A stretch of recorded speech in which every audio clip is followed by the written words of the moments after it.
Hello, everyone. Welcome to Justice Serve Daily. I am glad you're all here this evening. Hello, Phantom. Hi, Silky Southern Tea, Mama Bear, Kid Kitty. Hi, guys.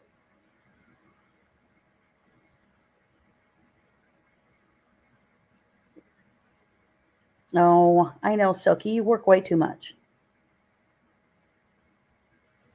Well, this is not a very long show, really. Of course, I talk a lot, so that'll change.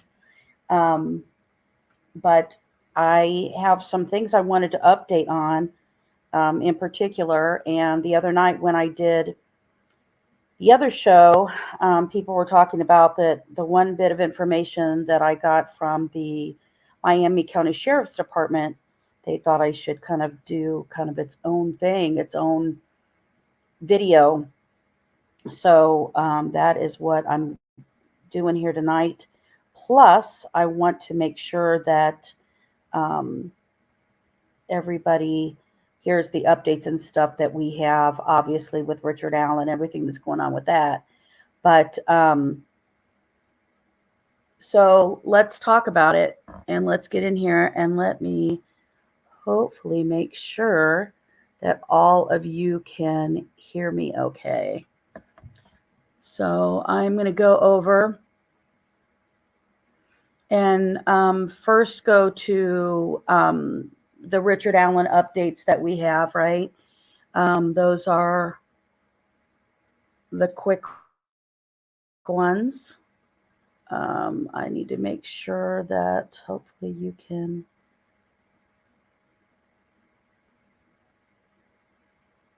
see me here. There we go. And go over to this. And hopefully everybody can hear this okay. I know I have to give it the dramatic pause. Okay, let's check this out here.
Jury selection in their hometowns, and those who are selected would be told to pack their bags for a week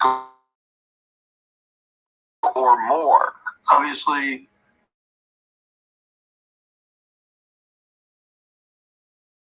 young mothers or mothers with young children at home are not going to be well served if they're volunteering to be sequestered that long. You're going to have a hard time finding jurors willing to do that. It's a daunting task. And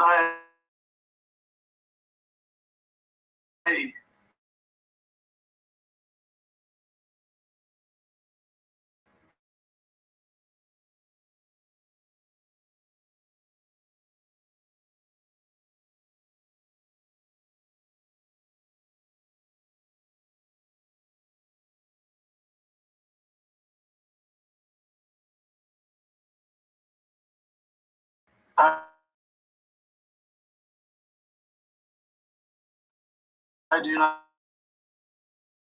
not see any way that this trial. Sorry about that, guys. I'm going to just start at a certain point here just because the shocking amount that they said. $1 million to hold the Delphi double murder trial of Richard Allen.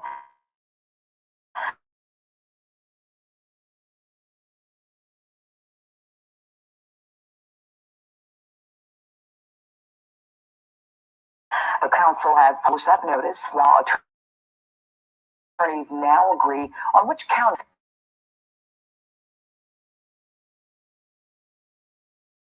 Fox 59's Russ McQuaid. About 20,000 people in Carroll County. About 3,000 of them live in Delphi and preparing for a complicated, and that would be in the making ever since Indiana. And this is just to listen to. I know that Williams and Libby German, your team, put in motion that will be heard and will be selected for my. That is, I this over. Sound is any. So, and this was when they went through the actual Carroll County Council has pegged the cost of this. This is just for Richard Allen.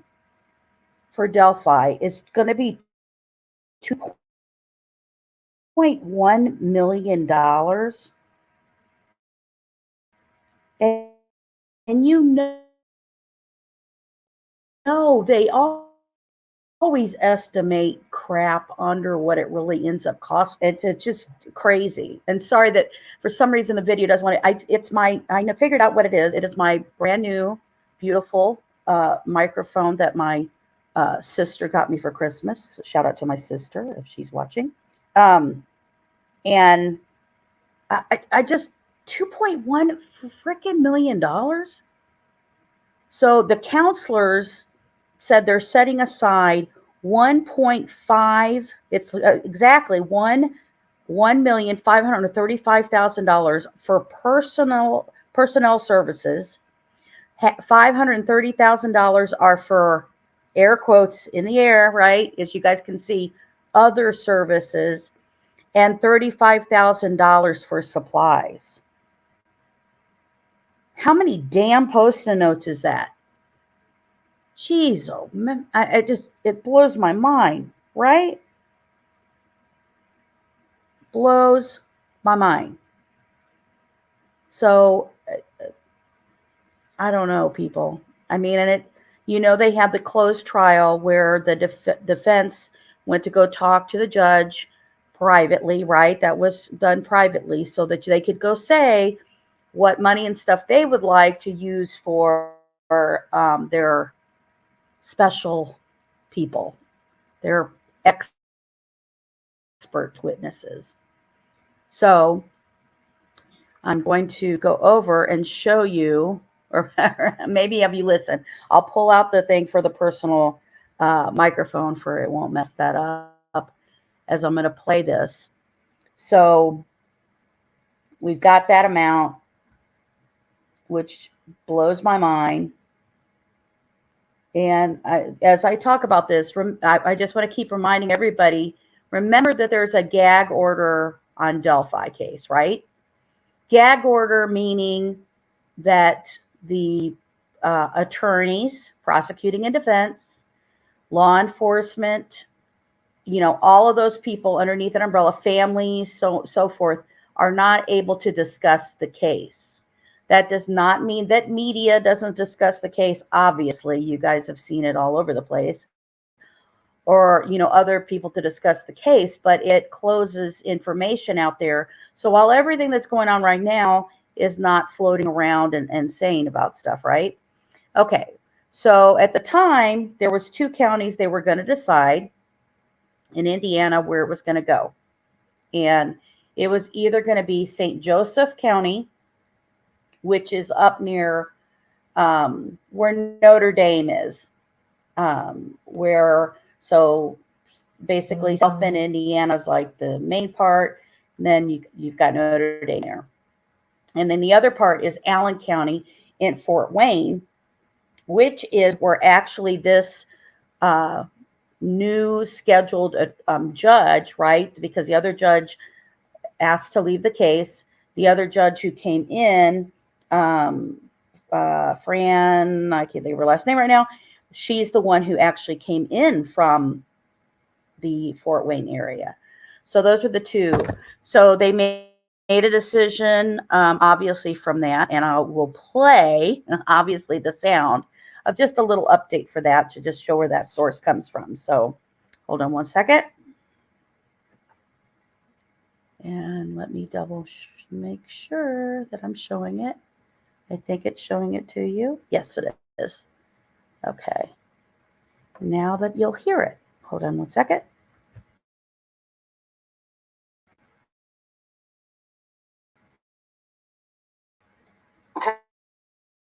Tonight, the judge overseeing the Delphi murders case says an Allen County jury will decide if Richard Allen killed Abby Williams and Libby German. That's right. Fort Wayne is the county seat there. You might remember the judge had to decide between two areas, St. Joseph County, South Bend, or Allen County, which is the Fort Wayne area. Again, Richard Allen's trial is going to be taking place in Carroll County. So we don't yet know when the trial will take place. The judge says she does not see it happening in May as scheduled. They're going to discuss it more at the Bailey there. And of course, if there are any developments in this case, we'll bring it to you online at WTHR.com/Delphi.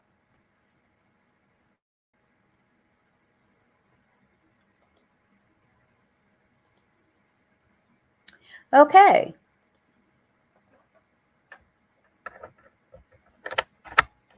So now, as you go ahead, able to hear the video, okay, guys? I pulled that out so that it would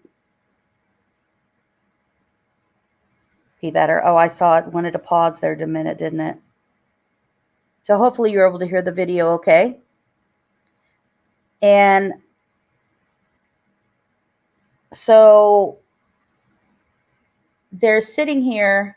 If you caught on, they did say, and the judge did comment, that they don't believe that the May trial is going to happen as scheduled. They don't see that happening. I would be shocked myself too, right? So now we've got that in there. They're going to pick the jurors, and then the jurors are going to have to be sequestered over to Carroll County. So it's still happening in the county where the crime was committed, where the prosecutor is, but we're just bringing the people out of Allen County, so out of the Fort Wayne area, and over. And that's more of a burden on your jurors, right? Of asking them to come and to do that. So, but I understand it. It makes sense. The community surrounding there, of course, is affected tremendously by this case. So the other information that I wanted to share with you and pull out, because everybody was asking about it. Let me make sure it still lets me. I think it'll still let me share my screen.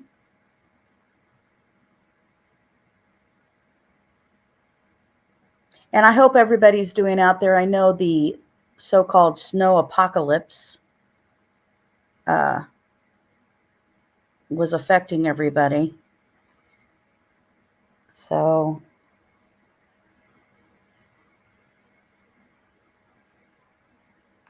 I don't know, SRB. I know that usually they don't have cameras. So sorry for that black thing. I don't know what happened here. That's weird. All right. So let's talk a little bit about this here. So, the big updates that everybody is paying attention to and that everybody has is about the Delphi murders, Richard Allen, the jury, and all these cost updates. $2.1 million. Ridiculous, right? Is this ridiculous? You think about this before. I know I have to vent for a minute, just for a minute. Just Richard Allen alone, $2.1 million. There's only 20,000 people who live in Carroll County, right? There's only 3,000 people who live in Delphi. So you look at the taxpayers who have to pay all of this stuff, and you're talking $2.1 million. Now, of course, people have the right to defense and the right to attorney. $2.1 million just blows my mind. So, all right. So here we go. Everybody's talking about him. So my point of this show of to pull out some information and to share information that Justice Served Daily has received was about Kegan Kline public records, okay, and his visitor logs that are now blocked, aka sealed, and so I want to remind everybody, we first learned about some visitation that was going on with Kegan Kline earlier in his this beginning of the part of 2022, because the murder sheet did an inquiry. It's a Freedom of Information Act piece, and you can receive info. And there's some info that obviously would be redacted from that. And then there's just regular info that you'd see about who is coming to see him, who is speaking to him, those type of things.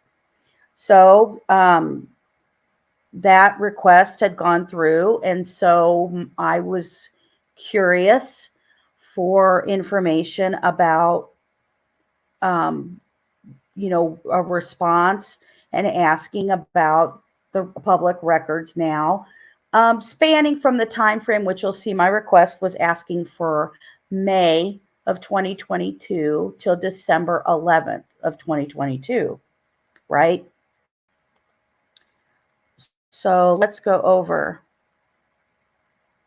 and look at this. I want to make sure this isn't blocking anything. As you can see, I had a request that was sent to the Miami County Sheriff's Office. That is with the Sheriff Timothy Hunter, and that is in Peru, Indiana. And there's regular information that they send to you during this request. And I hope everybody can still hear me okay. Can I get a thumbs up if that's okay? I don't want to go through this and not. Everybody cool to hear? Okay. So as you can tell, this is dated December 21st. And it comes to my, me personal information. So I don't want that out there. Although that you do know that I am Justice Served Daily, and that piece I kept. And this was via email request, and it is a public records request. So this is the full letter, and because I can't partially read out of one eye, we're going to make this a little larger so that I can read it along with anybody else who needs some help, especially when you're watching it. Even you're watching on the TV screen, I hate when I can't see it.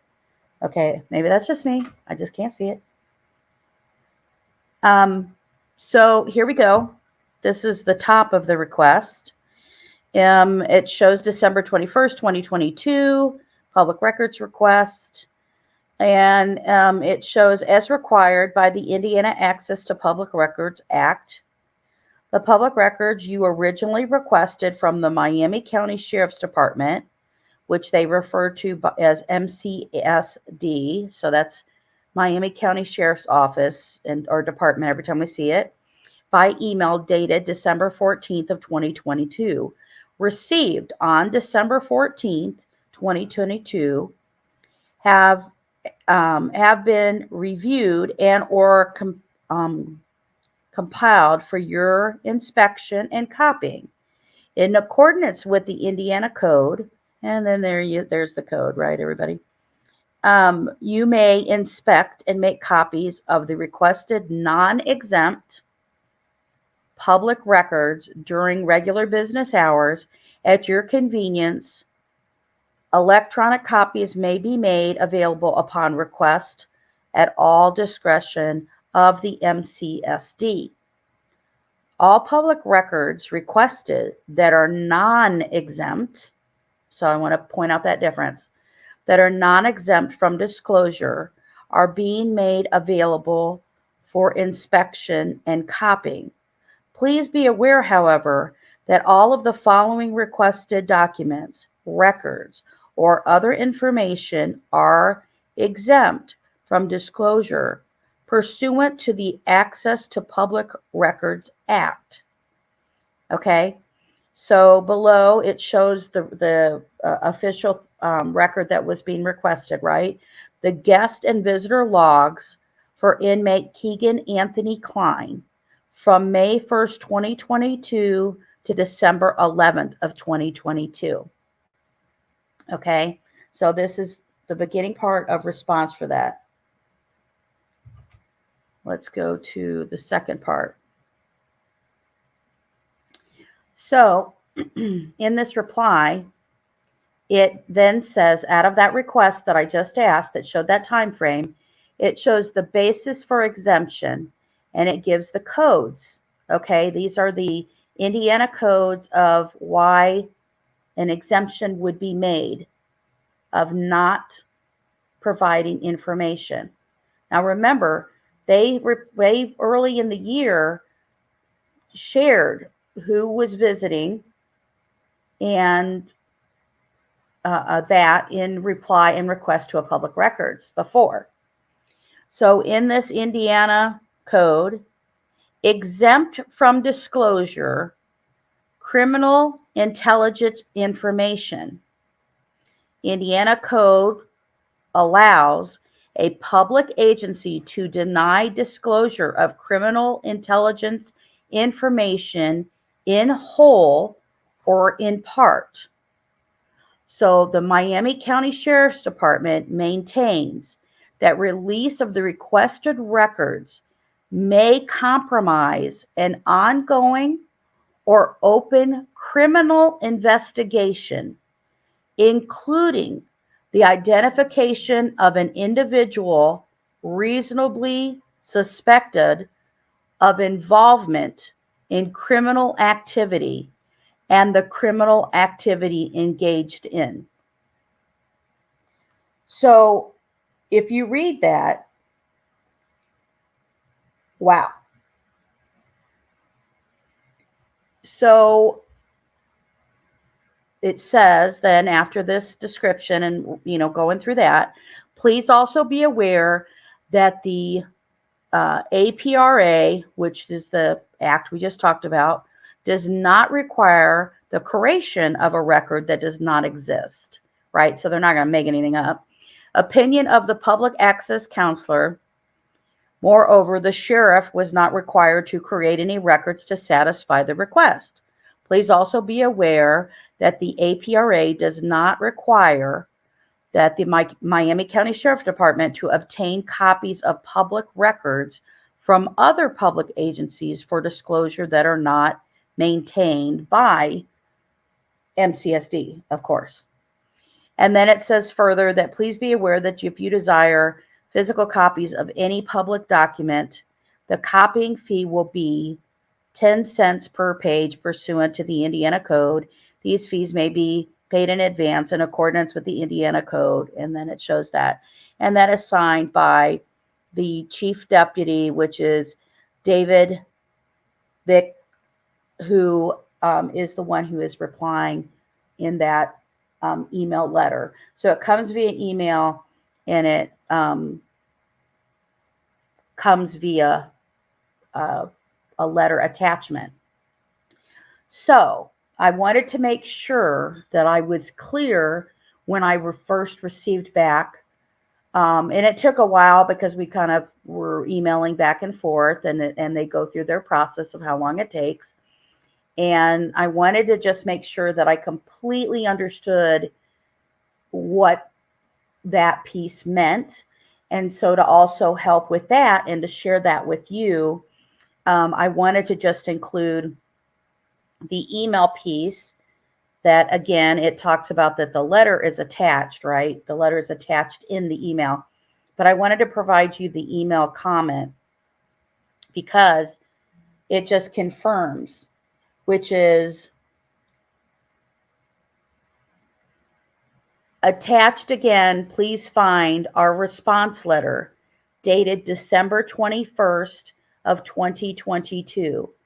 Please note that all of the requested records are exempt from disclosure, meaning that the records will not be provided. Best regards. And we've got David Vitek, Chief Deputy again. So if you look at this, I'm like, okay, when you look at the information, when you look at what's being shared, when you look at before, there was no problem with all of this being shared, right? Before, they sat here and provided all of this information. So I'm going to, hopefully I can go backwards. Yes. Okay. So remember, there's no, remember I mentioned, there is no gag order on the CSAM case. And by the way, I'm going to go into some speculation here, and in my opinion, so let me pull that out there.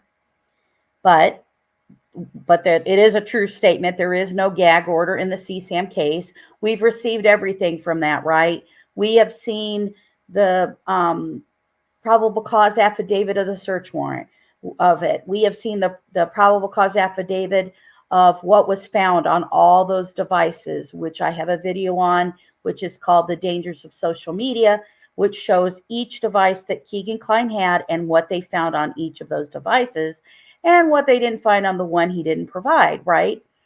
So we have all of that info. We have the name of all the towns where he had victims that were there. We have how many counts of everything that he has there. We've already had where the information was shared about who was visiting Kegan Kline at the beginning part of 2022.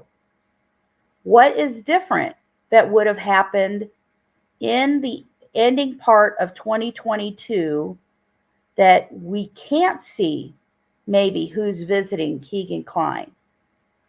Now remember, I flipped over back to this first part of the document, and I put as we read that, and it talks that the records are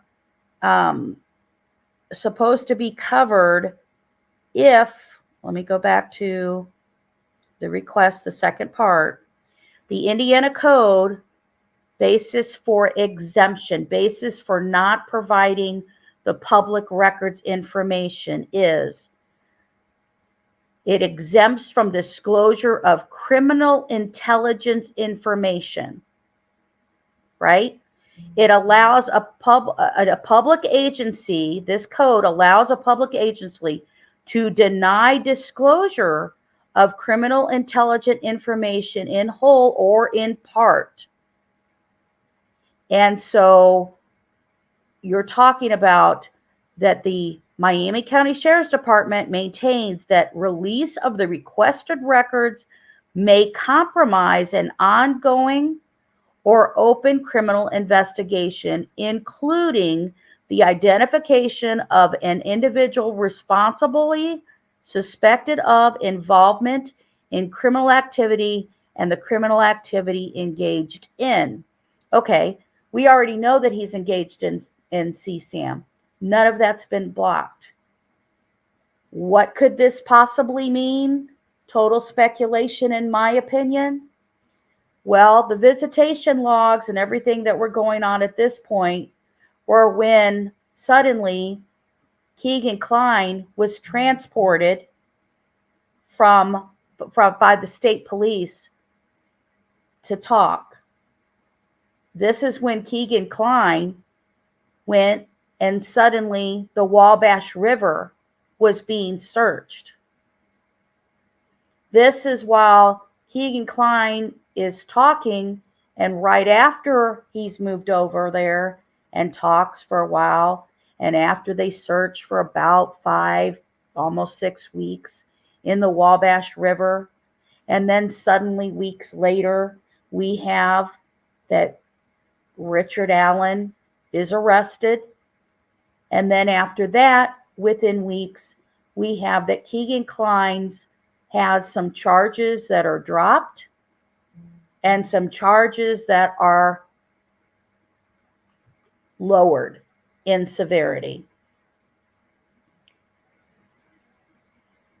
I am just thinking of that it can be information also because the Delphi case has a gag, right? And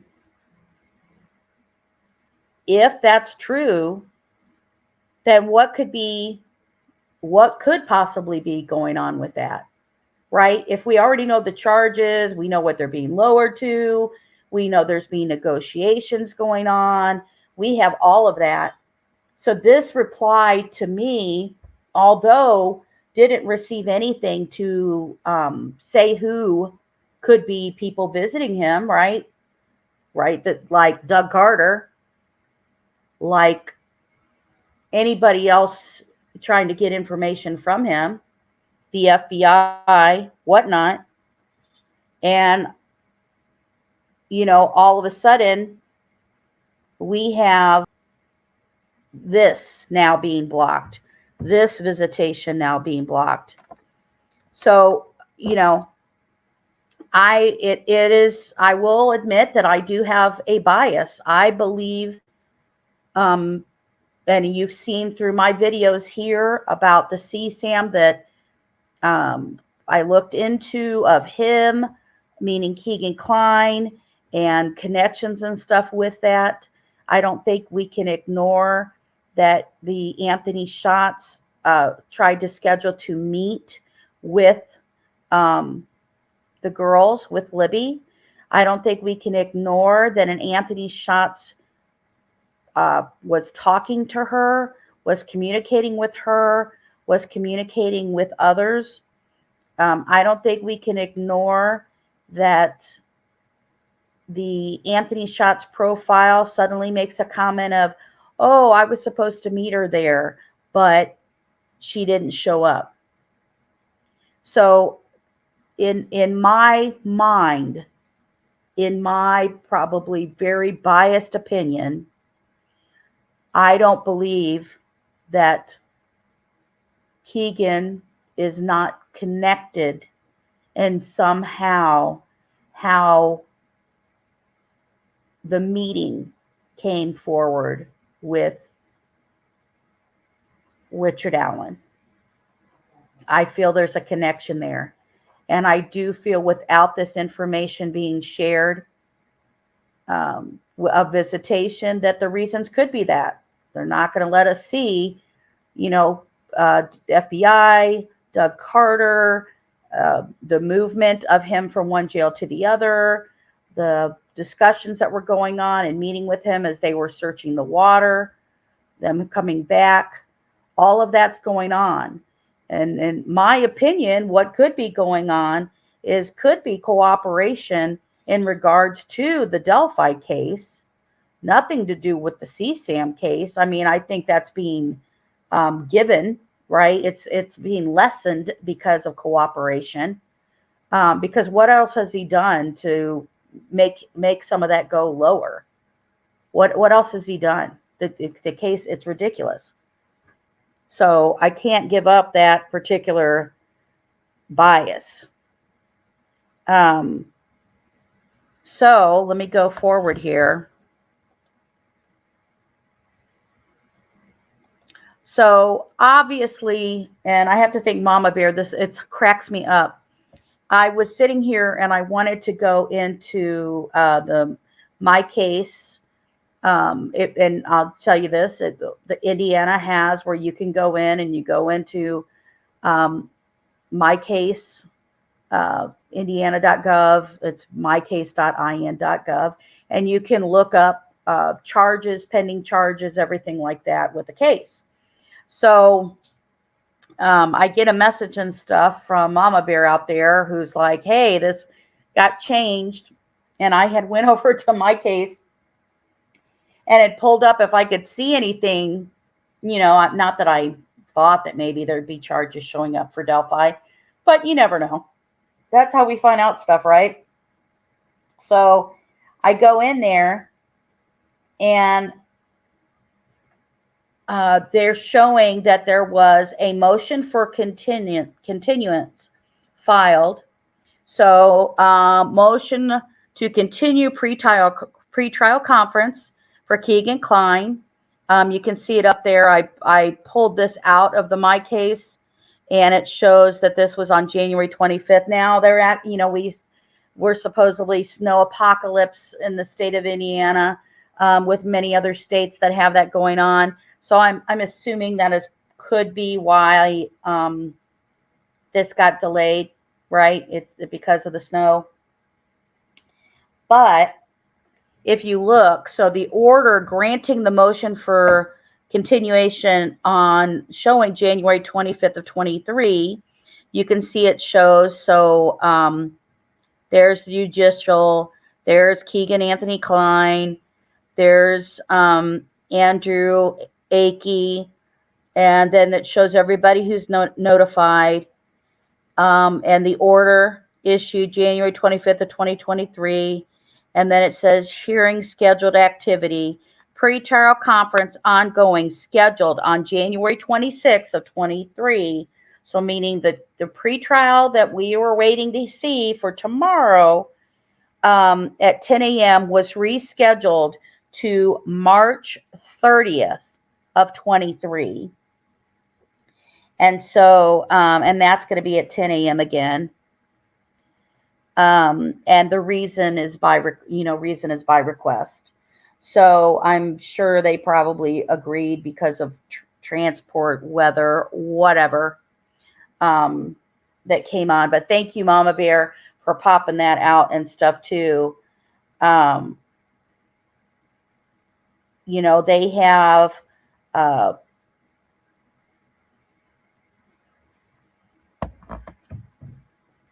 let's see here. Now, remember, that's Kegan Kline. Here's the other thing I wanted to show. These are the dates that still show right now for jury trial. And the jury trial dates that are still blocked off at this point for Kegan Kline in there shows a range of like May 10th of 23, as you can see, all the way down to May 19th of 23. So that still shows, the same trial that's supposed to go on for Kegan Kline. So it just blows my mind. Blows my mind. So I think that the information that is shown, and let me, you know what I'm going to do? I'm going to go ahead and let me see if I can, maybe, if I can move this. I'll show you what that looks like. I may still have it up. I'm not sure. Let me pull that up.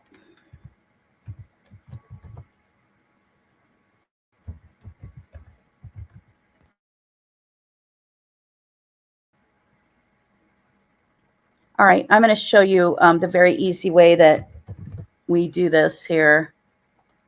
And we're going to look up his criminal. And when we do a search, it'll have this stuff here. Then we can go into state of Indiana against Kegan Kline. And then when we go over here, so here is the case summary under Kegan Kline. And as you can look, now remember, this is all just his CSAM. These are all the charges underneath it, right? May of 2016. These are based on the dates that they happened. 16, 17, right?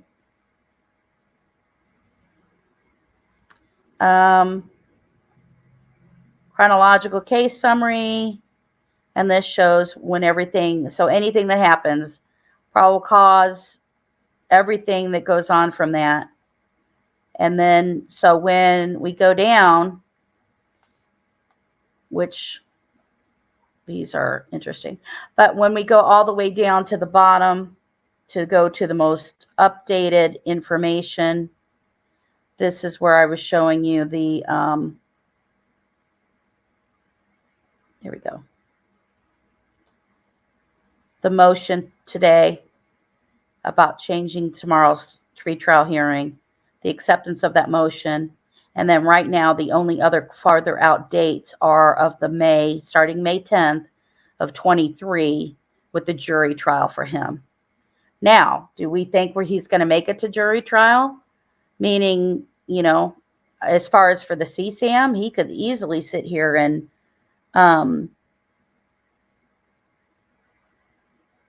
you know, try to make a plea deal, which, wouldn't you think, in my opinion, I think that's kind of what's happening, because why would all of these, you know, amounts be lowered? Why would all of this stuff go down? But I mean, you know, I thought that the most interesting part that I could provide and to show everybody is obviously the request of these records that they were showing before and now they're not. So the only, in my opinion, in my thought process, the only reason that this would not be provided, in my eyes, is not due to CSAM. I think it's due to the Delphi case. I think the discussions, like most, or I'll put it this way, like many people have suspected and believed that, you know, did the water search have anything to do with Delphi? Well, we've heard that the water search at the Wabash River had something to do with Delphi. We know that it happened for that 5-week period. We know that not long after, I know there's lots of things out there, one way or the other, of how did they get Richard Allen, but it is an awful interesting coincidence that they get Richard Allen like right after this happens, right after Keegan is transported, and right after he comes back and Richard Allen's arrested. Then suddenly we see the notices from the prosecutor to lower charges on Keegan.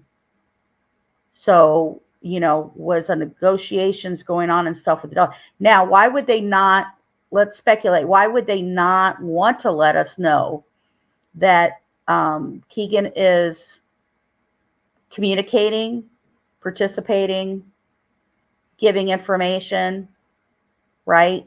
And cooperating, right? Because remember, they said that this arrest is strategic with Richard Allen. And remember that they said that they believe that there's another person. So if there is another person out there, they're not going to let it be extremely obvious, right?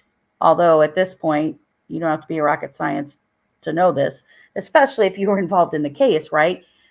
that Keegan is cooperating, that Keegan is sharing some information, and they don't want all of that out there, because maybe when they come and they go,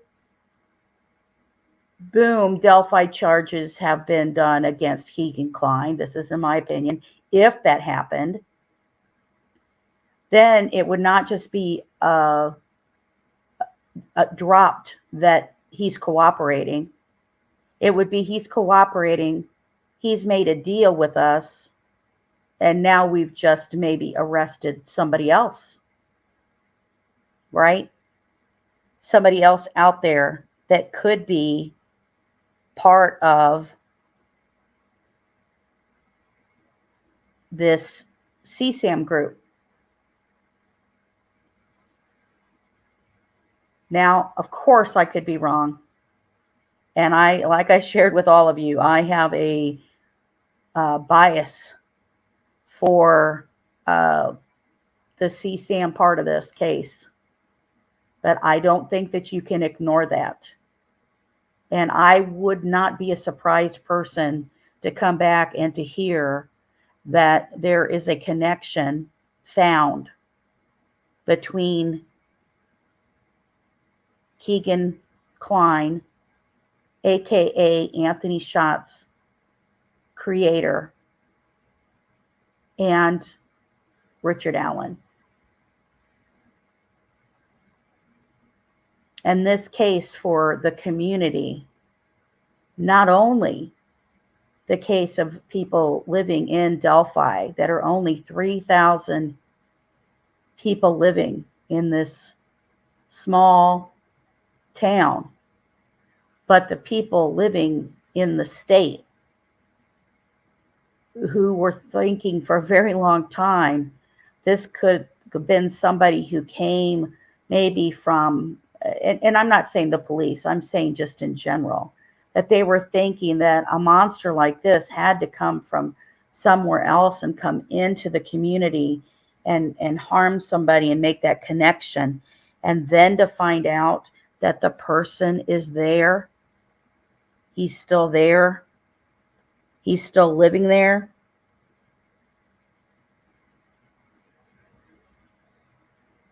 Now, I've also covered some arrests that have happened after Kegan Kline.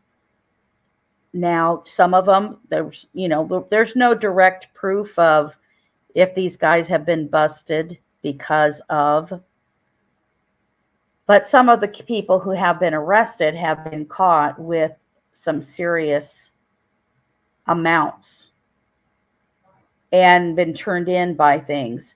So, for example, the one that says who else would be arrested, it's on another video with when Richard Allen was arrested. It covered the gentleman from Indiana, from California, who made national news because he had basically confirmed 80, expected over 100 children, that he was also pretending that he was a female, a kid and then a female, online communicating. And he had a lot of his victims, first of all, were across the country, across the U.S. They were in different countries as well. But there was like 11 of them that were in Kokomo, Indiana. Why? Why would that be the case?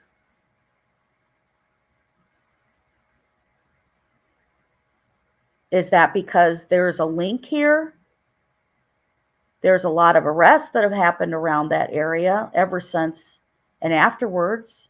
You know that they're looking. You all know from my other videos that I really believe that the statement that the officer made to Kegan Kline during his interview is very believable. And when he said this would be the largest case in Indiana for CSAM that had happened. And as I shared with you, that would be a shock to many people here, because we've had an international child penny ring that had been busted before here, with the actual servers being in the state. with it not opening one FBI case, but opening two. And those are covered on the video I did about the International Child Petty Ring. And that was located and mainly came out of a person in England who started this whole group. And that's where they were sharing the images and stuff from, and it goes nationwide. They exchange them like trading cards. And that ring that was busted up had one person that they found within this ring who also operated a separate ring.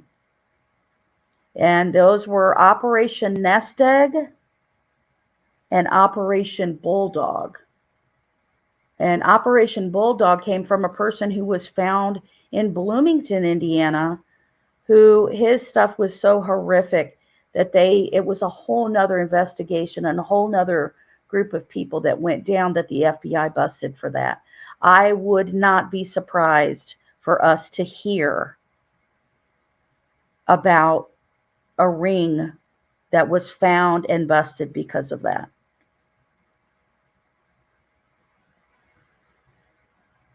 And so this information I wanted to share. I know it kind of came out from me also covering the updates and stuff with the Yellow app, aka Yubu. And if you have not watched that, I do encourage you to go look at that video. One was made to update on that recently. And that is another never before mentioned app that they found Anthony Schatz was communicating on, that they did not find nor announce until April of 2022. I show the news video on it, and I show that they started to look for that, and there was information that they're going to France to go check this out. And my update shows that now they have information on their website that says, oh, because they're from France, they don't have to abide by these laws. Please go look at that. I talk about that and talk about what we can do to look into the laws of our country, and even in your own state may have some. Find out what they are, see what you can do, be active, help protect our kids, and protect your kids and your grandkids and your sisters and your daughters and whomever, because they don't think they're doing anything wrong, and they're not. They think they're talking to kids, and these people are pretending that they're boys or girls, and they're going after boys or girls. This isn't limited to one group, right? They're doing this to both boys and girls, and we need to protect our kids. I may do a whole round update again of that, just because I know that there's not a lot of people. There's not a lot of videos out there as far as Yellow app back then. There is not a lot about Yubu. Unfortunately, they're just news stories about things that have happened, about grown men, 25, 26-year-old men attacking girls 11 years old and stuff. It makes me sick. And definitely nobody looking into and connecting Yellow, the Yubu app, to the Delphi murders, and looking at what that means and what that tool was used to do. Also, I do want to give an update. We have a case that my justice research team here have been working on. That is the missing boy case out Hammond, Indiana, Joseph Spisak. And we've been covering information and going deep into that. And deep in it so much that we looked into the potential of that. I know that there were, we know that there were 2 serial killers that were close by where he lived. But we discovered actually a third, and we're trying to look into that. And we may have the honor of having a special guest on who knows of the family and the investigation behind the case. So I just spoke with him today, and I hope that he will potentially be a guest on and or at least some great information for us in order to help just cause some attention. It's another over 40-year-old case of a missing little boy, a paper boy. And he's not, in that group of, we've all heard of the missing paper boys in the 80s in Iowa that were a case and information coming out recently about this. But this little boy disappeared in 1974 and nothing happened. Everything was, just nobody found him. And we want to help bring some light to that case as well. And so we've got several things out there going and that we're working on. And so with the information coming back from our source, we may have to look at a rescheduled time for the Thursday night show. So, but we'll check with that resource and let you know about that. So, because we want to bring everything to you up front, we try to make sure to do our research, bring you correct information, and make sure that we're doing justice for Joseph's family. So we want to do that. Also, if there is a case that you know of or know that it's need help or something, please feel free to send information. My email address is justiceserveddaily@gmail.com, and you can send information to me there about a case or help for a case. I know that I do have a few that have been sent to me right now, so I can't tell you about timing and stuff for things, but when I see a case that I know that needs help or that I think can help provide some information to us, I bring that forward. So, hello, Scottish Queen. Welcome. So I appreciate, I hope that this was informative. I thought that the communication back from, from the Carroll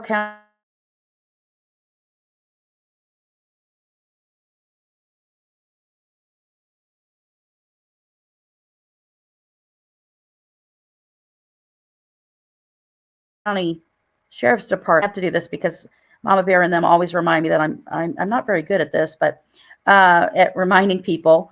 But I would love if you would hit the like button.